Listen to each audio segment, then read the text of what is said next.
Hello. Welcome back to Single Women Retiring Abroad. So we are starting to talk about retirement. This is on my 30-day challenge to post a video once a day about all the concept, the myths, and the discussions about retiring. And of course, on this channel, we are totally focused on single women retiring abroad. And I am here to tell you that it can happen, and I plan on walking you through the process that I use to make it. I've been here in Panama for 14 months now, so I did it, and I'm still here. I haven't had to go to a soup kitchen. I'm able to find a little place to stay, live a very simple life. And of course, the demographics that I'm looking at, it's not people who have, a lot of money. It's just those of us who are really watching our pennies and trying to budget to make it work. So yesterday we talked about, are you thinking about retirement? Is it a possibility? Can you do it? And I am here to tell you, yes, you can, right? But I talked about a necessary mind shift, because a lot of times we start thinking about something for the same way for like decades, and they have a name for it, paradigm shift. They used to call it in business circle, where we go, oh, we used to do it like this, no, we need to go this way. So this is what's happening in the world of retirement.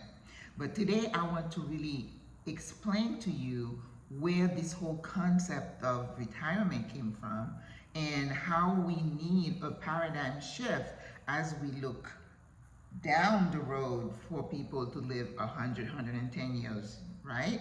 If I'm 65 and even if I live another 20 years, that's 20 years that I can plan for, and I can live a very productive life. And that's the goal, at least for me. But before I get into the details, let me introduce myself.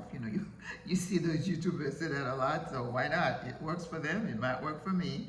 My name is Maggie Lazar. I am a retired nurse practitioner, and I retired to the country of Panama in 2023. Yes, I did it. It wasn't planned, and I did my homework, and I will take you through the process that I use. So if you're on the fence, I hope you're gonna come back and listen.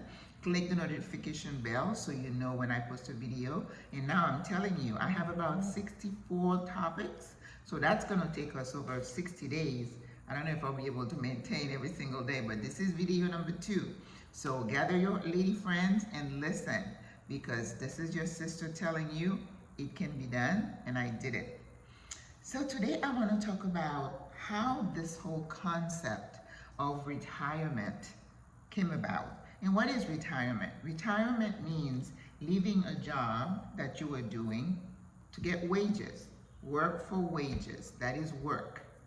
So if that's the case, what about somebody who's never worked? Do they retire? What about somebody who's inherited a lot of money from their families? Do they retire?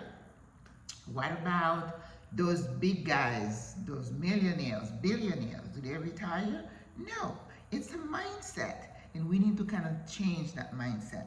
So I went and did a little bit of digging. I don't want to bore you with too many details, but way back in the 18th century, they started to say, well, you know what? After about age 50, people should just leave work, go home, sit down, enjoy the rest of your life, because you're going to die soon anyway if you don't die before that from some kind of disease.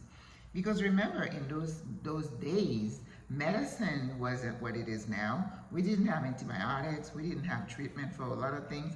In fact, if you go and look at the medical history, some of the stuff they were doing before were really scary. Surgery and all they did to people, oh, God bless them. But knowing that you may not, life expectancy, I don't remember what it was then in the 18th century, but it couldn't have been, a long time. So people were living, a shorter time. And it was like, yeah, after age 50, you need to go sit down. And that kind of progressed through the centuries. They were like saying professions like firefighters, people who work maybe for the government. They were like, banking. They were like, okay, you need to lay down your arms and go sit down after certain amount of years because this is it. And I was looking at, in 1905, there was a Canadian physician named William Olson, and he wrote, I mean, sometimes you write something, and I think if you were to look at it now, you probably feel embarrassed, but it says, men should retire should stop working after age 50, and then totally leave the workplace at age 60. Because he says, the golden years of a man, and of course women were not included in all that, even to this day, right? Between age 15 and 40, those are your golden years where your brain is really productive and you can be productive in your work. After that, they got no use for you. I mean, that's sad. I'm trying to think, when I was 50, I was still busting it. I'm still busting it at 65, right? So the concept of retirement really developed in the Industrial Revolution time, where industries were failing, they had really old machinery, and then you had the Great Depression, everything got really bad, so people wanted to hang on to their little job. They didn't want to just be put in a corner and just not work. Now, in 1935, President Roosevelt approved, I guess, the Social Security Act. And in that time, before 1935, there was still, in some industries, just paying people to that's where the idea of pension became so prevalent. People were like, oh, if I get a job and I work for this company for 25, 30 years, at least I'm guaranteed a little bit of income when I retire. And some people would say, I'll take it, and then I'll go sit down, I'll go fishing, and I'll do this and enjoy my grandkids, right? But now the Social Security Act of 1935 said to employers, well, we want you to pay for your employees' retirement. And that's when they started taking money out of our paycheck just to finance that program that we call Social Security now, right? Now, fast forward 2000 and beyond, people are living 60, 70, 80, 90, and all the brainy guys were like, wait a minute, alarm, alarm, alarm. At this rate, because they figured that if you retired at 65, maybe you could live 10 years. Now people are living out 20, 30, 40 years out, and you got to keep sending out that check. So for how many administrations now, we've learned that, oh, Social Security is going to go bankrupt, you're not going to be able to retire, putting fear in people. Now, could that happen? I personally don't think it will happen. That would be political suicide. Everybody who tries to do that, because now with baby boomers, we are a force to be reckoned with, right? So you're not going to take that money that someone like me, for example, worked 43 years paying into that program, and you're going to take it away? You know what? I don't think I want to picket, but I probably would picket for that. Right? So I don't think that's going to happen. But could it change? Could they reduce benefits? Who knows? So the factors influencing longevity, medicine, prevention, research, how we treat disease, cancer. People can live with like 10, 12 chronic illnesses, but they're still here. They're buying medications. They're going to the doctor. They are using those hospitals. And that's why healthcare is always on the chopping block. They're always cutting, cutting, cutting, because we got to make it work for all the people that we have. Now, I'm getting Social Security and I don't want anything to happen to it. But it is wise to have another source of income, either in the sense of savings that you had, investments, or like a lot of retirees are doing, getting a little part-time job. But I know as a provider in the US, people who are retired, I'm a nurse, so I get a decent Social Security. I've worked for 40-some years. But what about somebody who's worked in a factory for 20 years? That Social Security is not going to be that much. So how are you going to finance a decent living, talking about rent, food, medication, travel. I mean, and incidentals, you have to prepare for unknown things that are not planned for that can happen, things breaking down in your house, or you go to the hospital. Oh God, let's not even get into that, because even with Medicare you still have to pay some of that.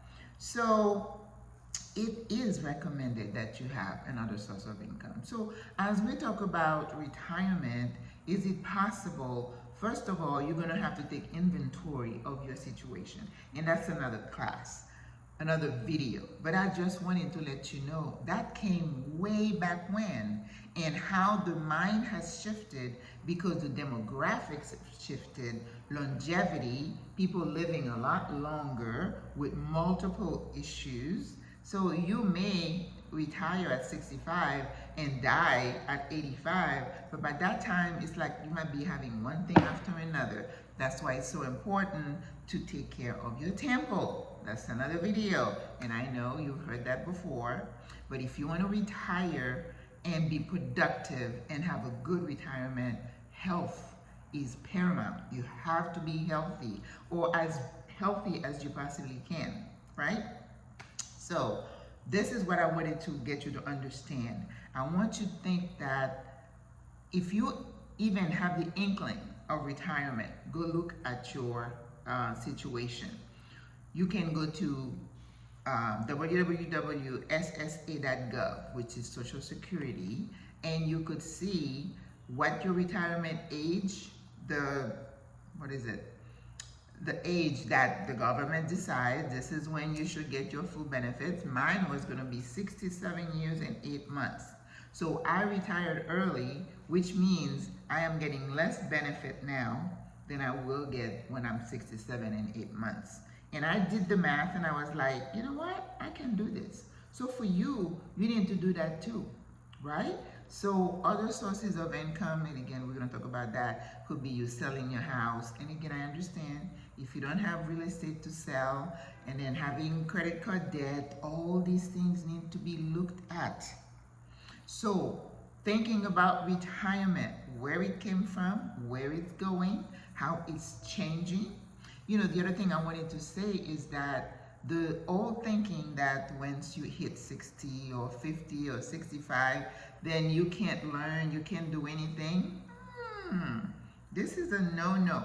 You don't talk to somebody who is older and say, oh, she's got, they used to call it Alzheimer's, you know, people are senile dementia, we used to call that. Dementia, we didn't use that word. We said, she's senile. That is so disrespectful. Now that I'm 65, it's like, I was sitting there saying, I can't remember some words, but do not call me senile. I'm not senile. My brain is getting older. And that's what I wanted to say. When I was in nursing school, we learned that we lose so many hundreds of brain cells every minute, and that once we lose them, that was it. They cannot be regenerated. But listen, guess what? In the last few years, they come up with a new term called neuroplasticity. It says, no, that's not true.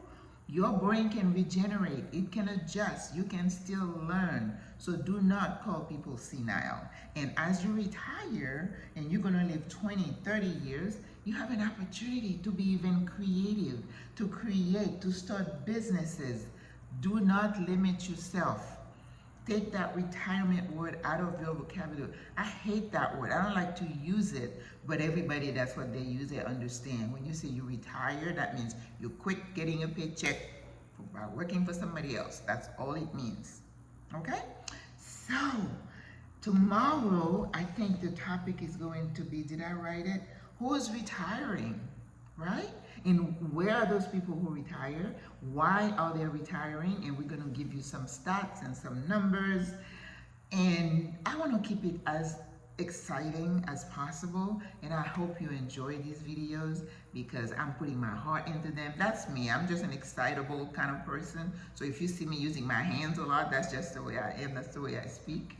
So I hope you enjoy this. I look forward to having you again tomorrow. Please remember to like, subscribe, and hit that button so tomorrow you'll be here ready to go. Bye. Au revoir, à la prochaine.